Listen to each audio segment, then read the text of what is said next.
Welcome to Finding My Best Self, the podcast that celebrates the extraordinary in every woman.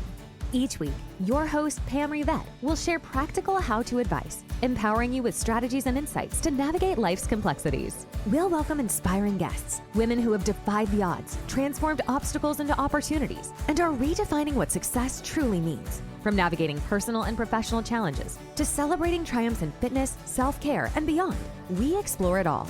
Whether you're seeking motivation or a spark of inspiration, this is your sanctuary for empowerment, authentic conversations, and a whole lot of real talk. So lace up your sneakers, grab that cup of coffee, and let's embark on this journey together, exploring the lives of women who are making it happen, sharing both the struggles and the victories. Welcome to Finding My Best Self, where every episode is a step towards becoming the hero of your own story. Hello and welcome to an episode of Finding My Best Self. Today I have with me my very great friend, Kelli Guidry. Her and I have been friends for many, many years, and we are also in the business together. Kelli is a real estate agent, and I, as a mortgage lender, get to work with Kelli very often. We have grown together for many years, going through many, many of life's challenges and experienced all of the tears and heartache and happy and exciting times together as well. So thank you, Kelli, so much for coming in to sit with me today and chat. I know that you are going to inspire so many people today, being able to share your story with us. So introduce yourself just a little. Thank you so much for having me. And boy, have we come a long way. Lots of life experiences. So, Kelli Guidry, located in South Louisiana, mom of three amazing kids. I have Jenna, 17, Hunter, who's 12, and Landon, 7. Gosh, thank you so much for having me. And boy, have we gone through some life experiences. So, yes, met in real estate. I am a real estate agent. I've been doing that for 18 and a half years. But I'm a mom of three kids, a girl and two boys, amazing humans that I have the pleasure of raising, that they continue to inspire me and challenge me on the regular. Mm-hmm. And I'm excited to be here with you today. I am so excited to have you here. I really am.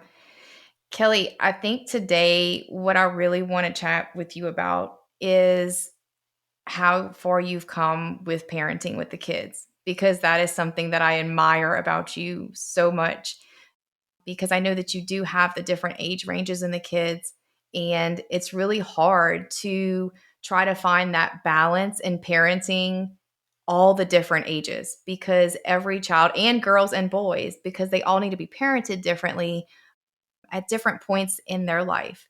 So, and just recently in the last year or two, you did a really good job at working on how you went about handling certain situations that came up with the kids. And I'll let you tell a little bit more personally, with your divorce and how you just really helped to ground them and bring them together, and the little things that you do with the little notes and stuff. Share that stuff, because I think it's so amazing what you've done. I really do. Oh, okay. So I appreciate and receive those words, because I think as moms, like, there's times that we feel like, okay, yes, I did something right. I did a good job. They got it. And but more often than not, it is, beating ourselves up because we didn't do something right.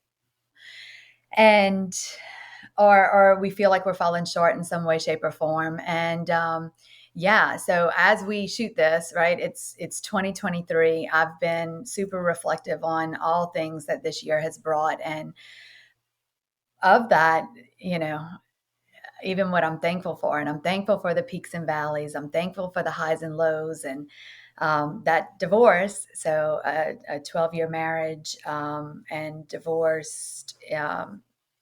Sorry, 10-year marriage and divorce was finalized at the end of February of this year.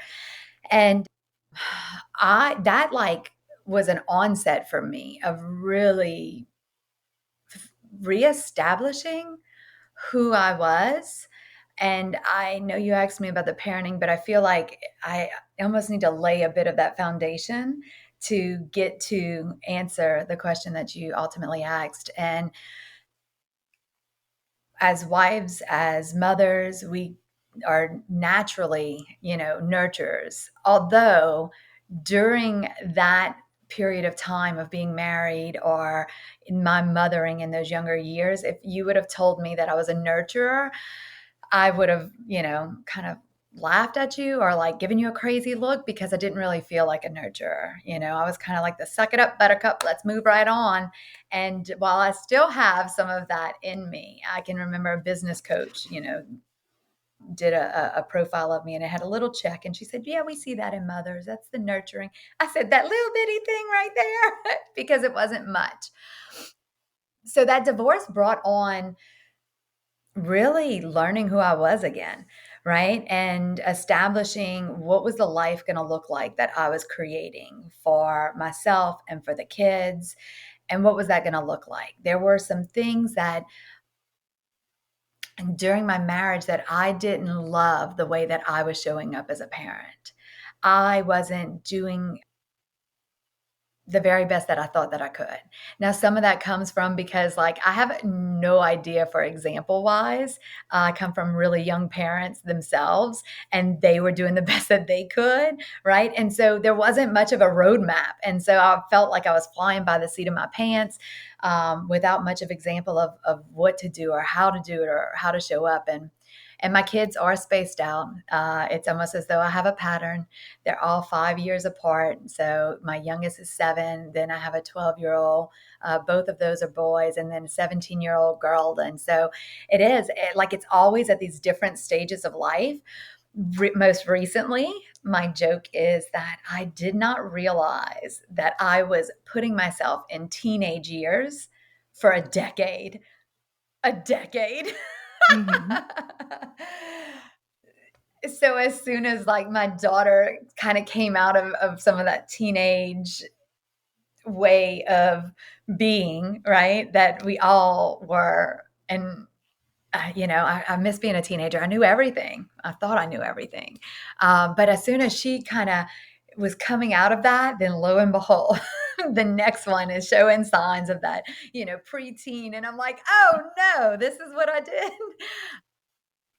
But in that, I also think that with my first born and my daughter, whew, she got the mom that was being molded, the one that was learning and growing, and gosh, it's almost like holding back tears, right? Because there were ups and downs. There were nights that we would cry together, and I'm like, I don't know what to do, and really figuring out life and how to mom and parent. And it's so amazing because like now today I see so much of her working through some traits that I passed along to her, right? That easily agitated or some things like that, right? Because that was how I parented because I didn't know any better. I was really, what's the word that I'm looking like? Immature keeps coming to mind, but it's not even that. Like it was just being unhealed and lacking awareness Right. in that and not being able to identify certain feelings that I was having. And so maybe it was frustration with myself of not understanding or being aware of, situational awareness, even, I guess is a good word to use. And then lo and behold, there comes my next one. And his personality is, he's going to do great things. He should be a lawyer, but I don't want to put that on him because he likes to make his viewpoint heard and understood and will always rise to a challenge. And so, and my firstborn, she is like so artsy. Gosh, I would love to see her like go into the arts because she's so incredibly talented. All my kids are whenever it comes to that. Like it's amazing. It's something I was into when I was younger as well. And then the youngest, who the older two will tell you that like he can't do any wrong, he doesn't get in trouble, you know. And some of that I think is just because he has the best version of me as a parent.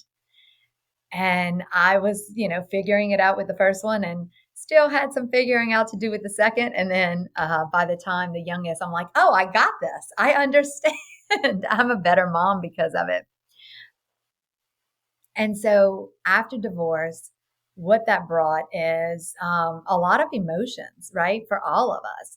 Like me and their dad really had conversations about, showing up the best that we can for the kids at any given time.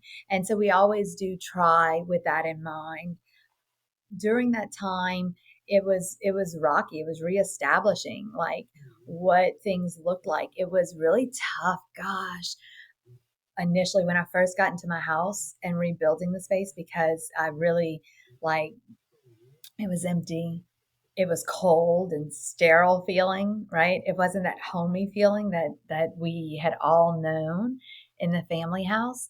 And it took a while for them to come around. And as a mom going through divorce and having to, my voice trembles as I talk about this, it's like I can feel myself reliving some of it. But hearing them say, like, that it didn't feel like home, that was tough. Yeah.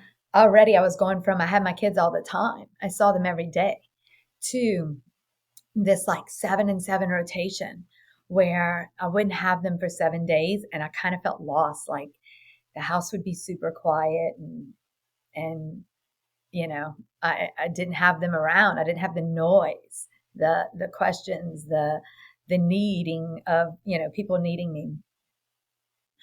And then on the 7 days that I'd have them, like they'd come back and they grew so much. Like I was watching it happen in front of my face.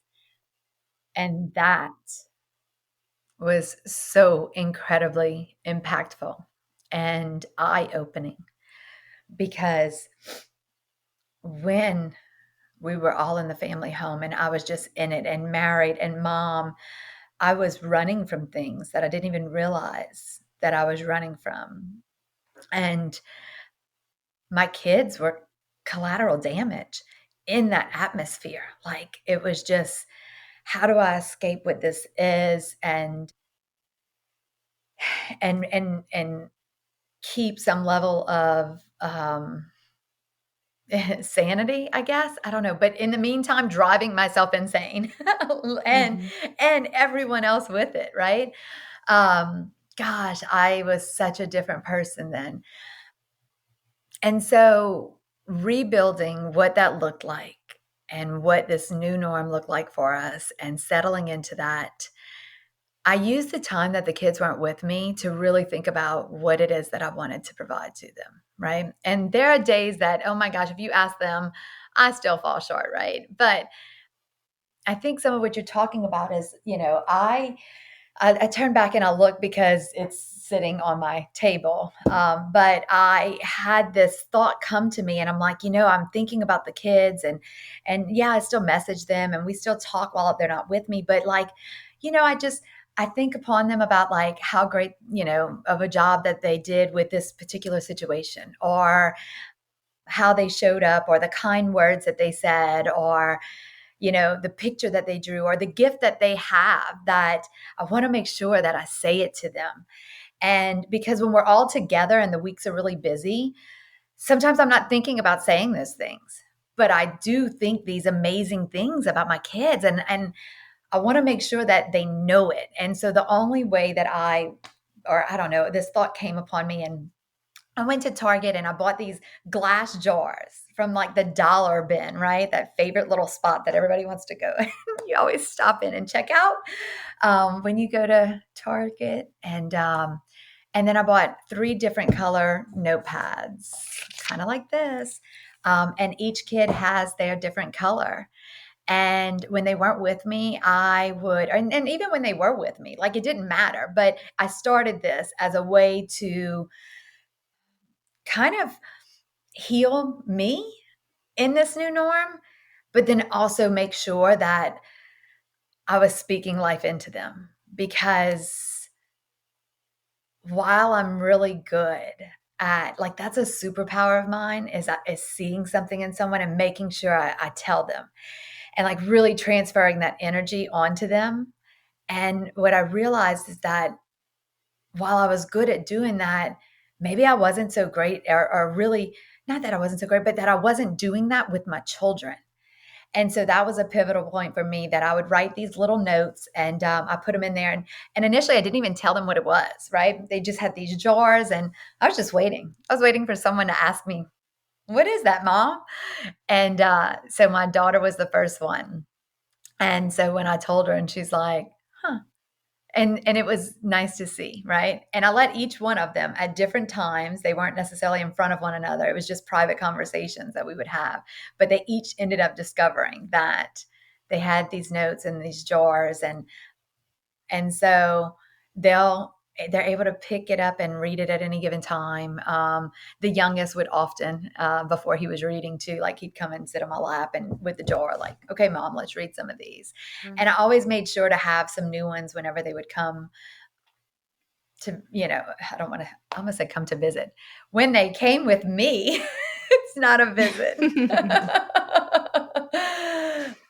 I also like had gotten a notebook, and my son, I'll write in the notebook and like slide it under his pillow. And then whenever he comes, it's there, and then he can either write me back or not. And I try to do some things like that on purpose, just to make sure that in those moments where I'm lonely without them, that I am able to speak to them in ways that are sometimes difficult when we're in it, right? Whenever it's like weeks on and we have wrestling and soccer and tutor and, the job and my career and all the things, supper, baths, and getting prepared for life. And so, yeah, that is something that I do with them, and hopefully it'll stick. Hopefully it'll be something that they look back on with really good memories of.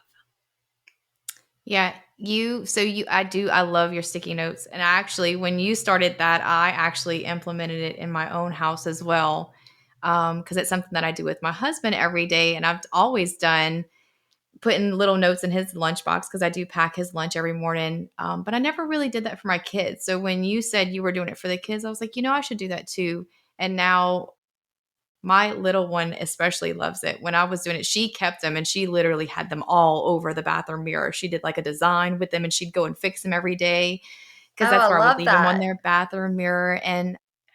And she even writes notes for me now sometimes, and she'll come stick them on my bathroom mirror. So I actually have one that I kept because it was so sweet what she wrote on there. So, but I also love, Kelli, how you've changed and handled, because being in a divorce situation, co-parenting can be really hard sometimes. And it's really hard to communicate with the kids when issues come up between the two houses, whether it's on your end or their end, either way. And being able to handle those emotions that the kids are feeling in one situation or another is something that I very, very much admire about you.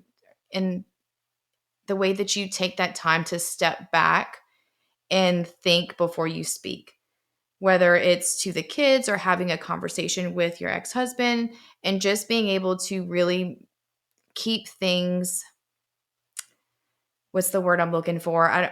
Not a level playing field, but to keep things happy between the two homes and with the kids. And it's just something that you really do. You really do take that time to, it's just that process of sitting and thinking before you speak, before you try to parent the children or just have any sort of one-on-one conversation with them. I think that time to try and feel and understand what they're thinking and feeling before you say what you have to say, so that way you can come across in a a way of understanding sometimes, and not so much, more as a friend, I guess, and not so much as a parent in some aspects when it's needed. I will say this. That what you're talking about is part of how I grew myself. I used to say that, like, if you did something to your hair or like changed something about you, unless it was really drastic, I wasn't going to notice. And it wasn't because I didn't care, but because that level of awareness just wasn't there. I felt like I was bobbing underwater, like just barely keeping my head above water. And so to really see outside of that was very challenging. Whereas now, what's so great is like I have learned how to. And I think in those moments, like I didn't know how to feel myself. I didn't know how to feel feelings myself. Now I do look at what they might be going through. I do step back. And actually, the things that have made me really good in business, I've started to apply with my kids and my life and my family, which I don't know why I didn't think about that before, but I didn't. And so then it was, really having a 10,000-foot view of what it is that I want, right? How I want my kids to feel and how I want to make sure. So, like, I speak life upon their dad in front of them. In fact, recently, my mom, there was a event for the company that she works for at the local park in Morgan City, Lincoln Park, and a huge event. We look forward to going to that. And we were all in the car. I just said, and gosh, it might have been about cooking, right? Their dad's a really great cook, or it might have been about, hunting or fishing or fixing something. It's something along those lines, right? And I was like, okay, well, I will say this. That is going to be something you should really make sure that you spend time and learn that from dad, because he's amazing at that, way better than mom is. And Yes, I just please. said that very naturally. Well, because like he is, right? I've had to learn how to cook. I didn't know how to cook. I didn't even realize what I had done until afterwards. My mom went go drop the kids off after we had had our day. She dropped me off, then dropped the kids off. And afterwards she called me and she said, Kelly, I just want to tell you, like, I thought that was so great that you did that with the kids. And like, I didn't even, it wasn't even something that I was, It it's wasn't now become intentional. second nature. Right. Well, it was intentional, right? Because I do purposely want to say those things. I want them to remember me speaking really good about their dad, because I, I'm a child of divorce. I ended up in therapy because there were times that my parents didn't speak highly of one another. There were times that they spoke through me to deliver messages or whatever. And I want to take that experience that I had and make sure that I don't pass that on. Right. And so Yeah. while it's intentional, the cool thing is that we can start off doing something intentional, but then it just becomes second nature. And it becomes where like it's just part of us and who we're doing. And like that is the amazing thing, that once you learn that, you create that habit, you set that intention, you're very focused on making sure that you do that. You know me well enough that I self-correct my talk, and have for many years now. I go to say something, I'm like, wait, no, let me reframe that. And I reframe it in a way that is more suited for where I'm choosing to be and where I'm choosing to go and who I'm choosing to be. Right.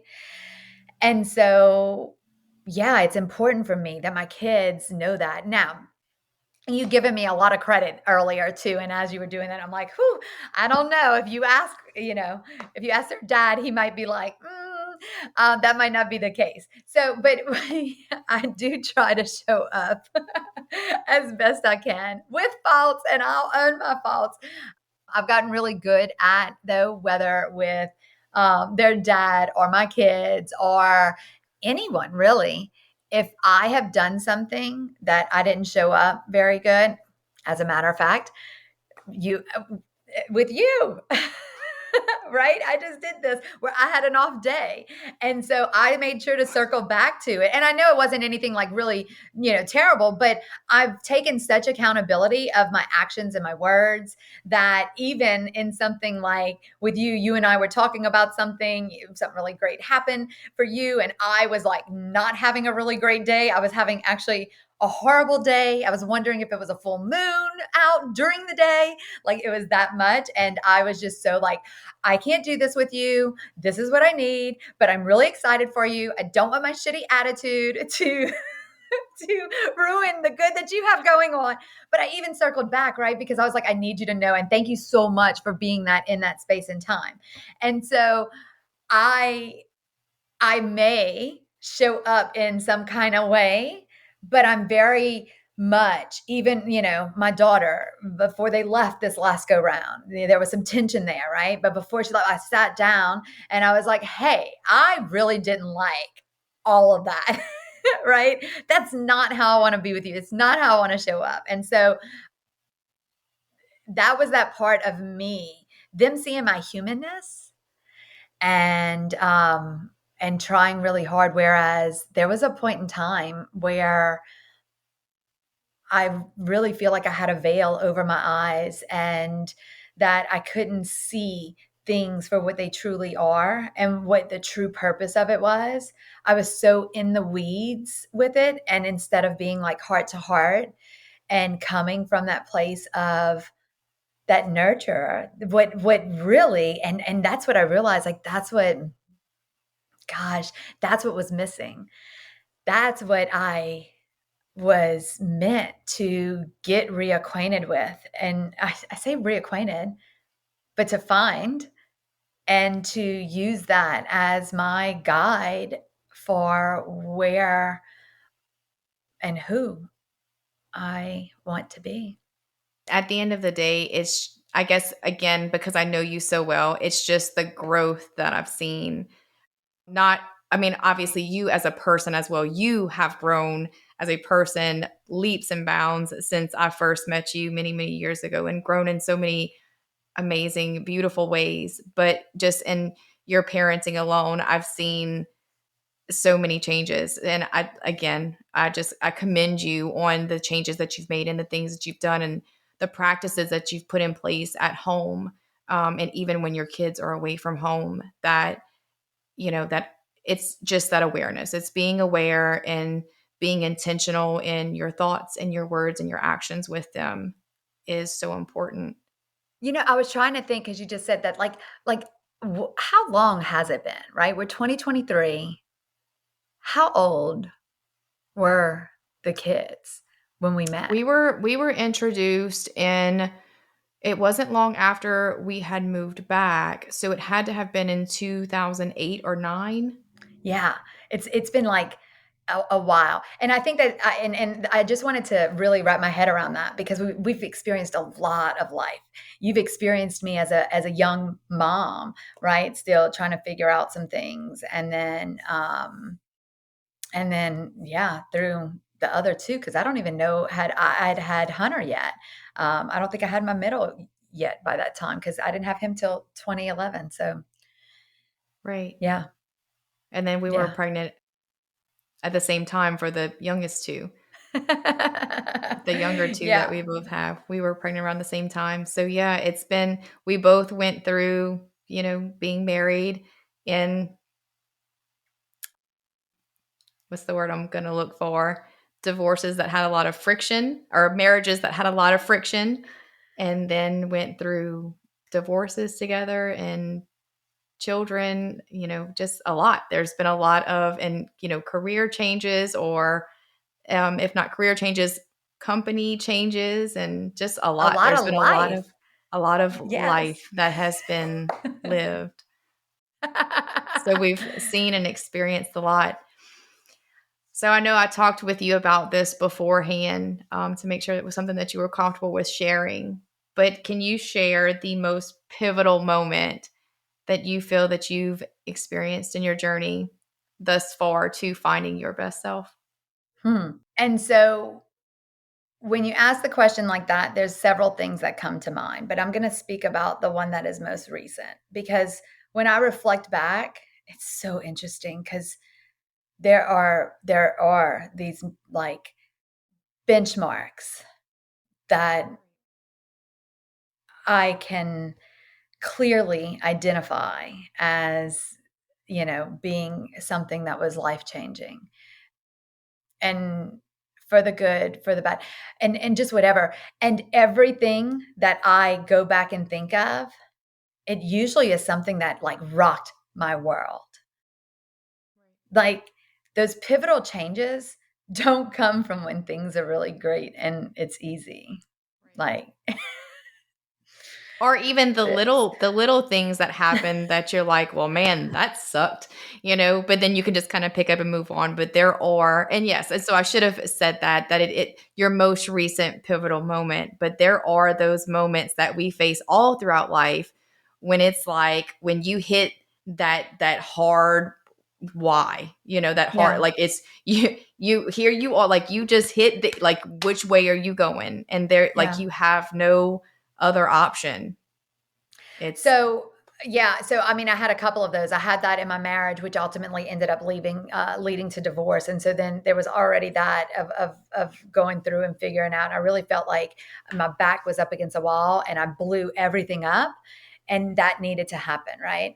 But in doing that, I still didn't know exactly who I was. And I still was figuring out that part. And in this new life and with this new foundation that I was building, I was very aware, though, that I had broken up all the foundation that was there. Like every bit of it, it was, rubble. And it was my responsibility that, like, here's a clean box. What are you going to do with it? And I was still running a bit of like this hamster wheel rat race, and some old programming that I had like held so tightly to at one point in time. I feel like in my old life that I was trying to impress, that it was like this keeping up with, and it's almost like I had elevated so much, so in a way that wasn't healthy, almost like this ivory tower, forgetting who I was, before that point in time in my life, and almost trying to like remove myself from who I once was, or the trials and tribulations and the hardships and the you know poor decisions or experiences that I had at that time. And so one of the things, and what it is that you and I had kind of briefly spoke about, and I said, I'm going to share my story. I'm now like 19 months sober. And all of that came about. There was a point in time in my life where I drank often, and I mean, shoot, I've worked in bars, in my lifetime, or shot girl, or everything. Even getting into real estate, like I moonlighted as a bartender. That's how I met my kid's dad. That's how went on, and our journey had started with everything.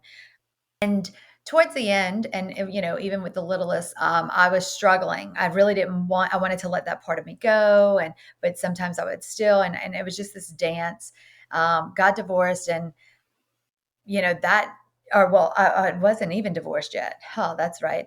And but I had set off on this journey, and I wasn't really drinking very much. Like if we took I was separated. But if we took like a whole 12-month period, if I drank 90 days out of that entire 356 days in a year, that's it. So it's not like it was something I was doing very much or anything like that. But I had this instance that happened that landed me in jail. I woke up in jail, and I wasn't quite sure what had happened. It was as though someone took the book of my life, my story, ripped out a page, and said, "Here, you can have it back, but you'll never know what happened that day." And that was so scary, to wake up in a place that, look, I had been arrested before in my younger years. So it's not like I hadn't been in that place before, but like I was so far removed from, that girl who had done that. And so then as I'm getting ready to like figure out, like I couldn't even figure out anyone to call because the numbers in my mind like were jumbled and the only number I could remember was my ex's, and I was like, I'm not doing that. and my grandmother, and I wasn't calling her either. And so, but I woke up, and you know what ultimately happened is I got a DWI, and it was so life changing on so many different levels. Like one, I had so much guilt and shame over the fact that I had done that. And then I had no recollection of what even happened. Like, even, I asked my attorney, I'm like, can I read the report? Can we get the report? And he's like, are you sure? And I did because like, it's like I was trying to piece together and still all this time, it's just, it's a black out memory. And that scared me. The next days after, I was released and made it back home, I was in such a dark place. And again, this is, I'm separated. I'm trying to figure out this new life. I got this house. My kids are coming over. They're telling me that it doesn't feel like home. Like this is an icky time in life. I'm, trying to figure out like who I am. What do I do? Really, it's like the first time in my life that I'm really truly on my own. There is no parent or husband or someone helping me and doing life with me or my safety net. And I came home and like I was contemplating suicide, and I would have totally done it a very chicken way. I had, previously set off some carbon monoxide inside of my house after changing out a stove. And so like, I just kept thinking like, that's what I'm going to do. I'm just going to make that happen again. I'm going to take a nap. I'm not going to wake up. My kids deserve better. They don't deserve me. And fortunately, when I share this, like, I think most people would probably be like, what? You got to what place? Because people don't see me as someone who could be that mental state of mind. I didn't think I could be that mental state of mind. But that rug got pulled from underneath me, and any foundation or rubble that I thought I had broken, anything else that was remaining did. And it completely rocked my world. And so then I had to figure out what that looked like and rebuilding that. And so fortunately, I didn't make the decision to do anything stupid. And I had some really great people that were put in my path to have conversations with. And they're like, Kelli, it's a DWI. Calm down. Like, this is, yes, you could have hurt somebody, right? I don't recommend it. But the fact of the matter is that I didn't hurt anyone other than myself. And it was a huge wake up call for me. And then the blessing was that, I hadn't hurt anybody, and that I was granted this opportunity to really look at this instance and decide, what am I going to do with it? And it was the best thing that could have happened to me. I didn't set off to say, like, I'm never drinking again. I just knew that I was a different person whenever I drank. And I was committed to figuring out who I was without it at all, because I didn't do it that much anyway.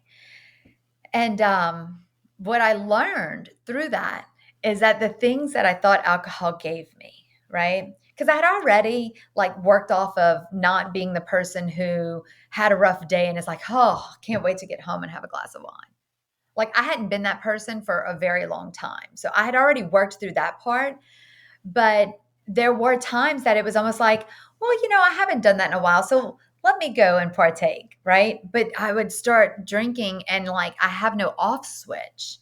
And then I'm, short and small, but I'm feisty in that, I drink that and I think that I'm invincible and I'm going to see the sun come up and then I'm going to pay for it for 2 days later. And I already was in a point where, like, when alcohol was in my system, those next days getting it out, my body would shake.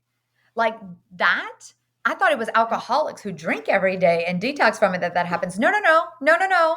No. That was a clear signal to me of, like, that is poison. My body sees it as poison. And so why, if I loved myself, would I do that to myself and then end up with a result like I did, right? And so this is my personal journey. Sometimes I feel like when I tell people that I don't drink, they're like, "Oh, and that I feel some kind of way." Everyone gets to make their own decision for what's good for them. This is what my experience was with it. And I wanted to figure out who Kelli was, who just didn't have a drink. And so then I started doing some things that, like, I realized that I was fun. I could be in a party or, like, social atmosphere. And, whether it was conferences that I went to that they had, these welcome nights or these, like, wrap up parties or whatever. And I could go and do that and have my, like, water and lime and, I'd add it in there because it made me feel good. It wasn't really about anybody else, but it was just, it made me feel good to kind of feel like I was, like, festive and doing whatever. But then I was tired when everyone else was tired, and I wanted to go to sleep when everyone else wanted to go to sleep. And then the next day I felt great, and everyone else may have felt differently, but I felt great, right? And that was awesome. And I was fun and I was clear-headed and I was able to start seeing things really as they were. And then I even did some things like, I might slip into a bar and go sing karaoke sober. So talk about That's getting outside of different. the comfort zone. And that, yes, that's different. I had never done that before, I feel like, in my entire life, except for when I was a little girl. And so I all of a sudden was doing some things that, little Kelli enjoyed doing, but lost Kelli and insecure Kelli and, all of that kind of lost sight of and would numb with distractions. So that, I think, has been the most pivotal thing. It then led me into 19 months, yesterday I ran into somebody at the grocery store and they're like, "You should come over. We can have wine." And I was like, "Well, I don't have wine, but I'm happy to come over. You can have wine. I'll have my little drinks,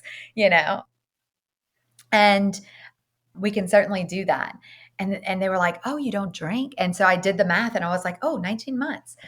Because it's not as though it's like at the top front of my mind, right? At the forefront of, oh, on this day I make this many months, and on that day I make this many months. And if that works for people, then that's great. For me, it's not that. And now I haven't had a drink in so long that the thought of it, I'm scared because I don't want to feel bad, and it would probably taste gross and it would probably make me feel awful. And so now I'm just so far removed from it that even though I could, I really don't want to.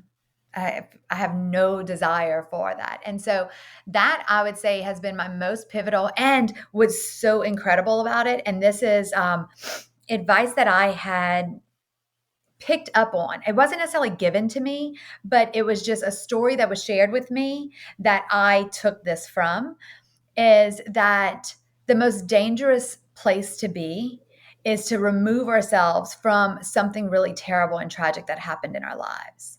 Like, so for me, going back to that space, going back to that day of morning of waking up and not knowing, like, why am I in here? Why am I, now about to use the bathroom in front of these other people? Why am I about to go see a judge? And, like, I don't even have my own rights. Like, what happened in that day? And everything about that day, like, leading up to that incident, nothing went like it was supposed to that day.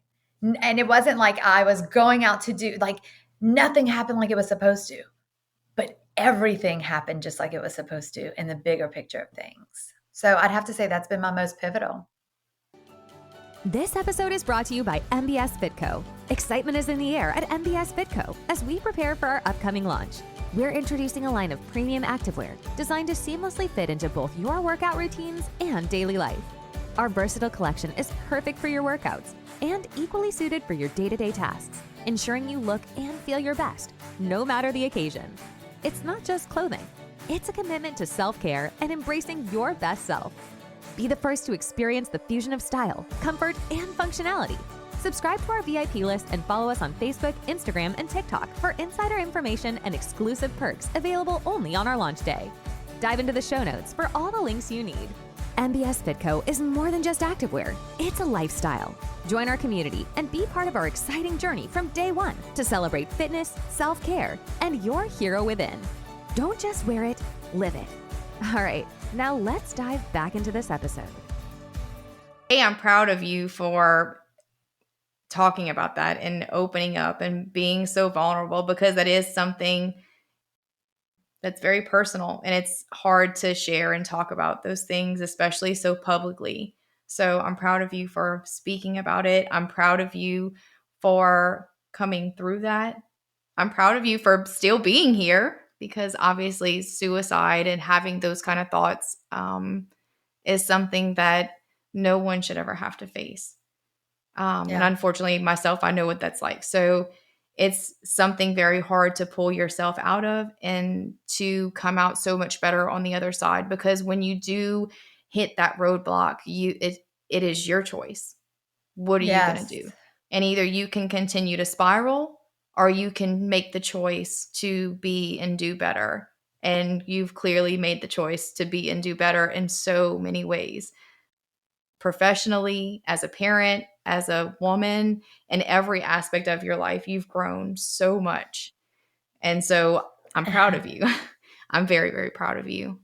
And so blessed to have you as a friend, because not only have I seen you grow, but even through your growth, you've also been able to be that, that confidant and companion and mentor and coach and friend and everything that I've needed for my own personal growth. So even through all of the hard times that you've gone through and all of the things and trying to navigate your own life, you've still been there for me as a friend and everything else that I needed to. So thank you for being who you are, because I love you so much. Well, thank you. I receive all of that. Absolutely. And I'm really grateful for our friendship. The one thing that I learned through that experience as well was, even though there were some amazing people along the way, right? People that I would share with that kind of snapped me out of like, hey, it's just a DWI. Like, you can bounce back from this. This isn't like, and that's just it, right? Things that happen to us that sometimes we think we can't bounce back from.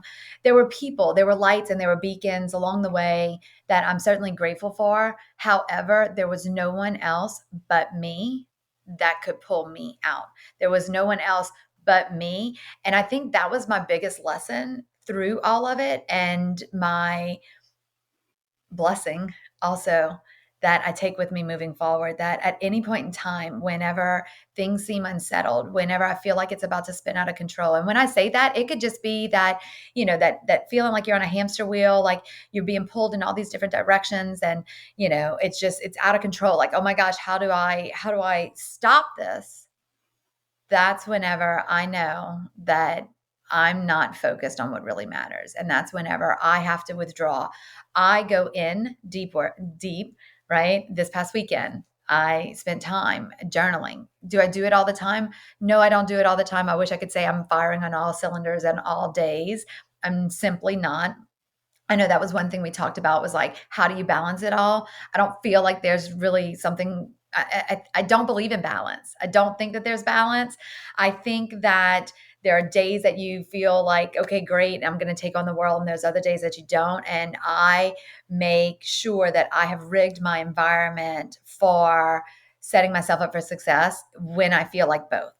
And with that, I knew that I've taken that lesson and blessing, right? So this past weekend, like, I spent time journaling because I felt like everything was just like on that hamster wheel going in all the different directions.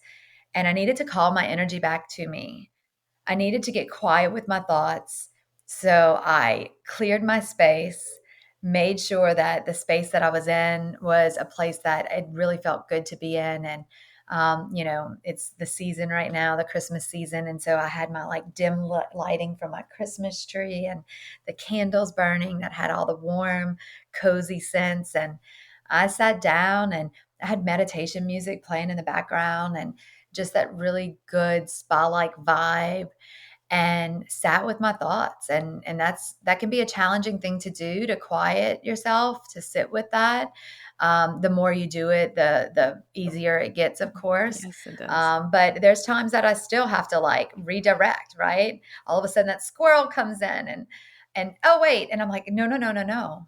This is what I'm doing because I am my most important task. I am what I am, who I am, how I'm showing up, where I'm going, who do I need to be in order to achieve the goals that I have set forth. And I've learned that no one else is going to be happy around me, and no one else can fulfill what it is that I need to fulfill for myself. And when I take the time to step back, then I show up better for my kids, for my team, for my friends, for my family, for everyone. It's really good. Yeah. It's good lessons.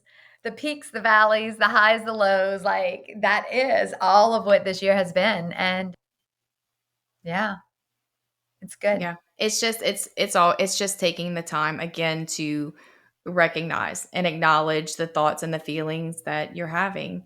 And then, deciding which route you're going to go, whether they're good feelings and you're going to continue to feel, or if they're not so great feelings. It's the recognizing. This recognizing is that's to me, that's the hard part, is to learn how to do that, to learn how to recognize the feelings that you're having, and to understand when you need to take the time to stop.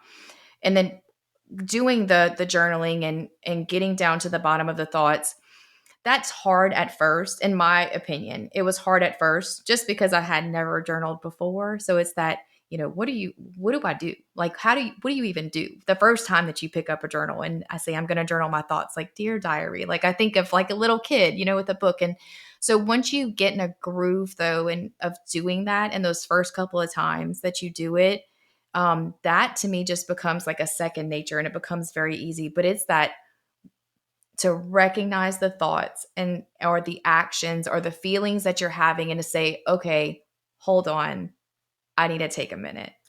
So with that, I had a mentor once tell me it's about holding the mirror up, right? Because no one else can make you feel any kind of way. And so it's in stopping and holding the mirror up, right? What did that trigger in me? What did? Because everything that's happening outside is your perception and your perception only. And so holding that mirror up does an incredible job of really bringing about that awareness and how you called it, like, recognizing those things. And then one thing that I caught myself doing is I used to have a lot of negative self-talk, a lot. And you know what I'm talking about? Like whenever you're walking and then all of a sudden you stumble and you're like, oh my gosh, I'm always so clumsy. Those I ams are so dangerous. You think that it's not, it's so dangerous. And now what's so incredible, and notice how I said I caught me, because I catch me doing some really great things often. And I'm like my biggest hype girl. So I'm like high-fiving myself inside my head, sometimes out loud. But even I was the last company I worked for, I was going to be training at our state meeting on, AI things. And in it, I had my computer set up and I had notes. And my notes were like, keep it simple, sis. And, you've got this, and just whatever. And what I realized as I wrote those things is that my self-talk now is often giving me kudos for things that I did. And when I do something that I'm like, oh, wait, not like that, I'm noticing it without judgment, right? I'm telling myself like, oh no, not like that. But the very thing that I do well as a friend, because that is something, right, that I do well as a friend. Like, you can come to me and there's never any judgment. I'm not judging you. I am like here for you. I will love you with some accountability, and I will speak to you in a way of like, what about this side of the Rubik's? But it's never with judgment, right? And so it's that safe space.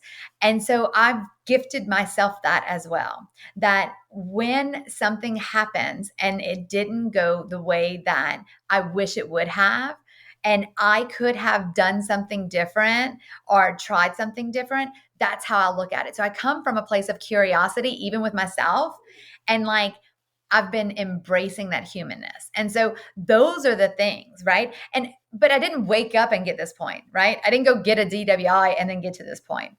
This has been a lifelong commitment that I've made to myself, and I've failed many, many, many times. And I like to call it failing forward, right? And so I have taken those things, and like I make sure that I put things in my environment, how I said, like I'm rigging my environment. And so whether or not it's the music that I'm listening to, and look, my kids like to listen to all their music and I get down with it too. But there's times where I can even feel, right? My son has some of this music that he listens to, and it like feels heavy on my heart. And so like we do it for a little bit, right? And then I'm like, okay, mom needs a break, right? Right. And like I like flip it into something else, because I do believe that those little things that we don't even realize, right? There was certainly music we were growing up to when we were teenagers that were not giving us the best Correct. fuel for our soul and our purpose, but we thought it was cool, and that's what it was, and that's what we really got into. But rigging my environment, and then all of a sudden catching myself and saying these things to myself that are just uplifting and that aren't negative anymore. And so now, granted, I have, I do real estate. That was another thing. Like I used to think it was my identity. It's not my identity. Oh gosh. And it's been so nice to realize that that's not my identity.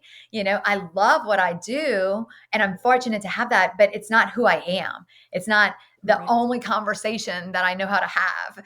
And I really enjoy when I'm having conversations that are something completely opposite of what it is that I do for a living. Right.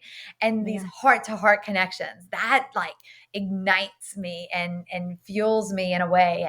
And so even it's why I, created our night. We had our ladies night in, right? That enchanting night, and very soulful night, and bringing about something together like that and bringing that forward. And because I have been so incredibly blessed with this awareness, with this positive self-talk. I've taken something that was, most people, in fact, I had a dear friend who's known me for decades that commended me and said, you, like the past that I had, you turned your life around, and you changed, like you completely flip the script in the place that you grew up in.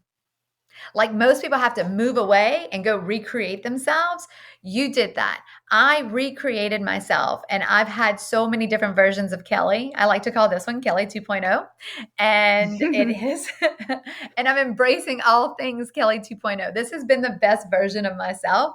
And that's been the most incredible thing. And so I feel like it's now my purpose to make sure that all of this that I learned and all of this that I shared, that I bring some incredible people that I have the honor of knowing together to share some of these things, right? You and I have this heart to heart, and we are on this like very uplifting and parallel journey. And then there's other incredible people that I come into contact with are as well. And like being able to bring you ladies together and to have that night, right? Everybody in the group is already like, when we're doing it again, is it too soon to ask?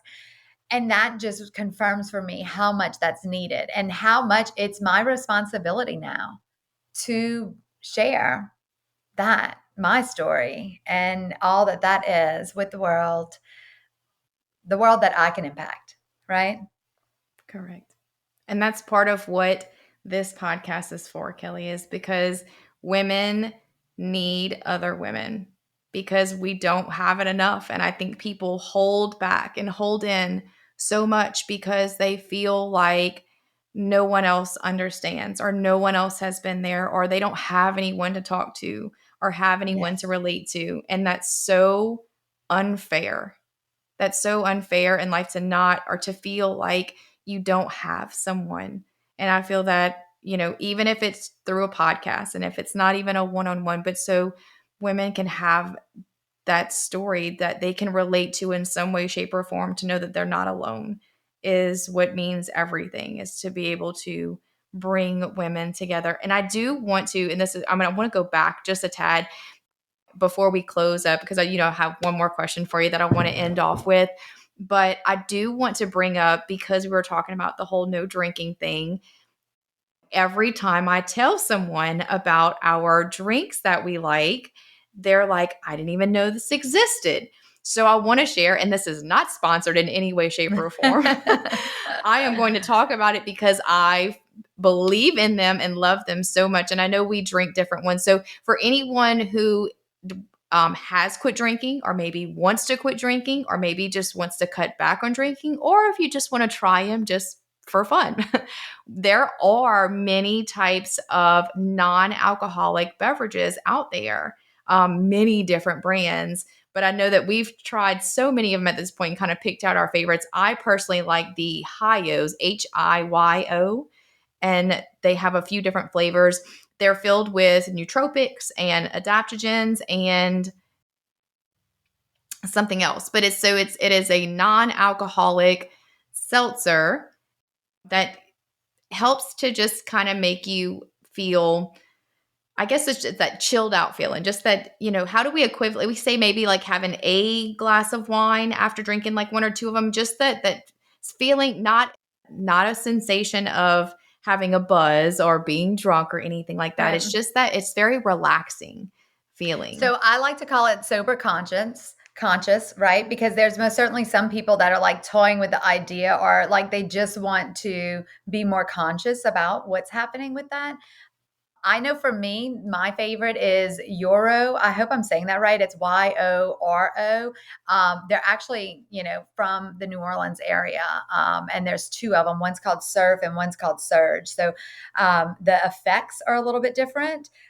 Very bubbly. The ginger pineapple, or pineapple ginger, is the one that I like, and that's the Surf.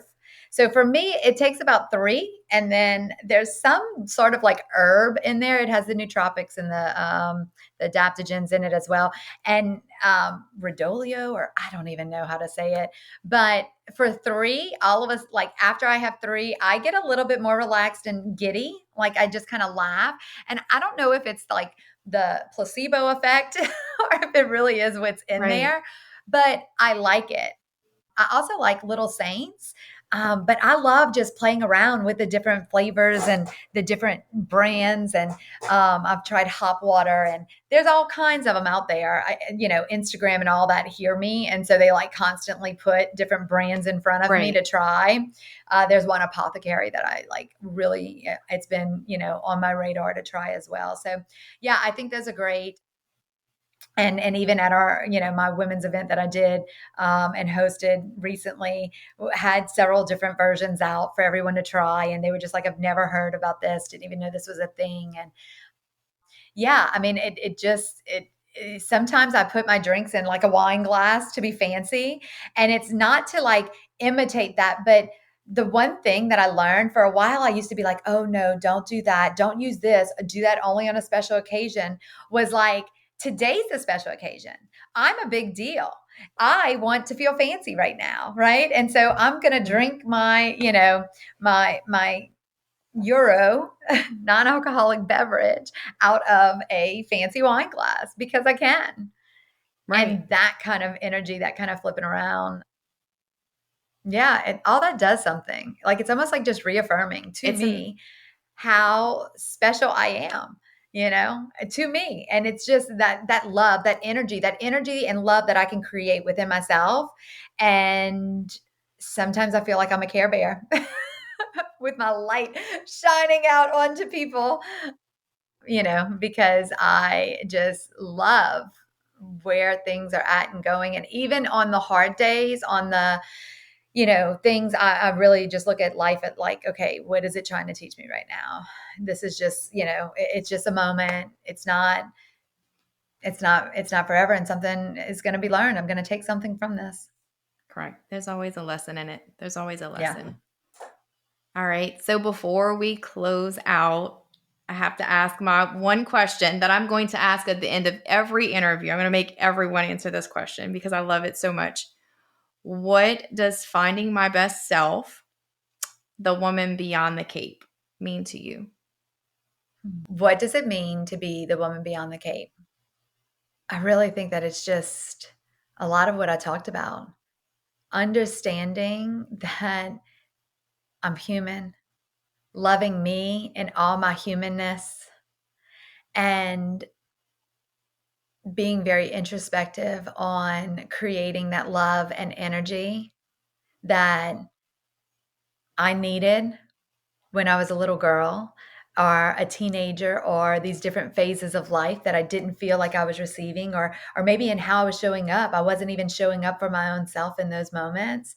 And so that level of awareness and being able to generate all that it is that I need to go out there and perform at high levels in different aspects of my life, and to show up, right? And just really in all that humanness. And instead of thinking that there's some sort of like bar or standard or totem pole that somebody else is holding up that I need to be, I'm just not. I'm not very traditional. What does it mean to be the woman behind the cape? It means that as long as I can look myself in the mirror and I can be happy with the woman that stands there before me, that's what it means to me. That's what I'm striving for. That's great. I love you so much. Thank you I so love much you. for being on my podcast with me and being my first interview. I guess I'll Yay. say that. This is my first interview podcast. So thank you so much. And I'm going to say it again. I am so incredibly proud of you. I am so blessed to have you in my life and to call you my friend. So thank you for being here. I love you, Pam, and thank you so much for having me. I wish you the best of luck. I know you're going to do amazing things, and I'll be tuned in, cheering you on. Thank you. I love you. Love you. As we wrap up another episode of Finding My Best Self, I want to extend a heartfelt thank you for joining us today. You being here makes the journey much more meaningful. Remember, every step you take, no matter how small, is a leap towards discovering and nurturing your best self. If you found value in today's episode, please feel free to subscribe to the podcast. Your subscription helps us reach and inspire more amazing women like you. And if you could take a moment to leave us a review, it would mean the world to us. Your feedback not only supports our growth, but also helps other women find this empowering space. Don't forget to share this episode with a friend, family member, or fellow hero in your life. Every share spreads a little more empowerment and inspiration. And for an extra dose of motivation and community support, don't forget to sign up for the VIP list for MBS FitCo. By joining, you get exclusive access to our premium, versatile activewear and fitness essentials, carefully designed to inspire and accompany you on your self-care and fitness journey. Follow us on our social channels too for daily inspiration and a peek into our latest collections. You'll find all the details and links in the show notes. Joining our VIP list is more than just a subscription. It's your entry into a world where fitness and self-care are celebrated and every step towards wellness is cheered on. So until next time, keep shining, keep striving, and keep celebrating the extraordinary woman you are. Thank you again for tuning in to the Finding My Best Self podcast, where every story is a step towards finding your hero within. We'll catch you next time.